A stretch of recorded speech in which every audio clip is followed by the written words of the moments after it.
Hey everybody, I am here today with a fun process video for you on how to use your layering dies as texture plates for gel printing. This is a really fun technique and I've improved on how I've done this over the years. So this is a repetitive process video. You're going to be able to see me replicate this numerous times. So I'm going to take my time in the beginning and tell you what is going on. So I have my gel plate set up on a picture frame that allows me to see both sides, so I can see what the finished print is going to look like. And you're going to see later on that's going to let me add spot color and do all kinds of other fun things. I am out printing in my sister's garage, so my setup looks a little bit different, but it's really fun to be able to craft together, and so we do it in the garage.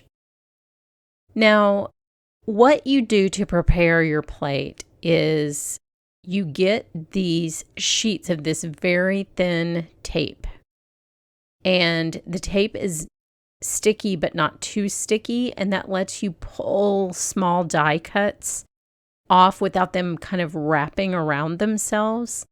So you can easily pull a die cut piece of tape off and apply it to the plate. The plate itself, I've experimented a couple of different ways. I tried cardboard. The problem with cardboard is it has grooves that will show up in the print and leave little voids. This that you're seeing me hold up to the camera is actually an acrylic plate the same size as my gel plate.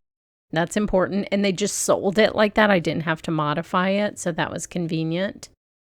And the first time that I did this, and I'll have a video on the first time that I did it, and you'll see what I'm talking about. But the first time I did it, I applied the layered die cuts directly to the acrylic plate. And what I found is the lifting around the die cut elements was not great. It improved over time, which all of these plates will. The more they get paint on them, the better they will print. The higher resolution prints you'll get. It's really weird because the tape is really, really thin. But it does work that way. So the first time I put it directly on the acrylic, and the acrylic was doing this dendritic thing where it wasn't really cleanly lifting the paint off of the plate around the image for the first, 10 pulls or so. Then it got coated with paint and it was way better. But this time I decided I would cover the entire plate with a single layer of this tape. So the background and the foreground are the same. Then I die cut these beautiful leaves. They each have two pieces to them. So there's the leaf shape, which is embossed or debossed as part of the die feature. And then they have a top layer, which sort of looks like eyelet lace. It's really pretty, and you're seeing it in my prints. And I applied that on top of the layer of tape on the plate. On the back of the plate, I didn't remove the protective backing paper from the back, as you can see. And I just applied a little tape handle, and that helps me put the plate down without dropping it onto my gel plate more precisely. So I don't use it when I'm picking it up because it actually kind of suctions to the plate. So you need to lift a corner of the plate, which you will see me doing over and over again, to get it off the plate. Now on this pull, instead of pulling with white, I decided to put an iridescent layer of white. And I have to say this paint, it's just not my favorite for gel printing. I feel like it dries kind of immediately, not at the same rate as the paint underneath it, and it just doesn't lift off the plate. So while I really like the shimmer, and I ended up getting a piece that'll be collage material, I just really like these liquid paints a lot better for gel printing. They're much more predictable, and you can see what I mean here. It's just a partial print. There's a lot left on the plate, not the performance I was looking for. So I tend to lift with white every time. It brightens transparent colors quite a bit. So I will do that for the entire rest of the session. and I will do it in my other video as well.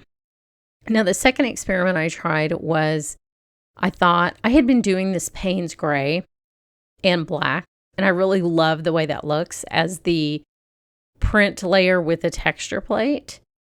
And it shows up against any color. You can put any color behind it. It looks great. So I thought, well, what if I had like this kind of rosy gold first layer? And I was underwhelmed, as you will see in the end. It just didn't show up as well as the dark color. So if you're making your own texture plate, I recommend making the first layer black or Payne's gray or another dark color. And you'll see how underwhelming this is here. It's still a beautiful print. It's still going to go somewhere. I'm not getting rid of it. But you just don't get the detail with the lighter colors that you do with the dark. There's not enough contrast there. But you can see every single detail of this die. So that's a lot of fun. So then I switch back to the dark colors. Now this video is sped up, and I have cut out all the repetitive processes like my cold dryer and rubbing the paper onto the plate. So just please know that I spend a lot more time drying and a lot more time lifting the print by rubbing on the paper on the gel plate. But you will get the gist, and I didn't want to subject you to watching that every time. But you can watch the prints that you're going to see take shape for the rest of this video. I'm just going to put on a little bit of music for the 5 minutes that are left and ask you to hit like and subscribe, and thanks so much for watching.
you.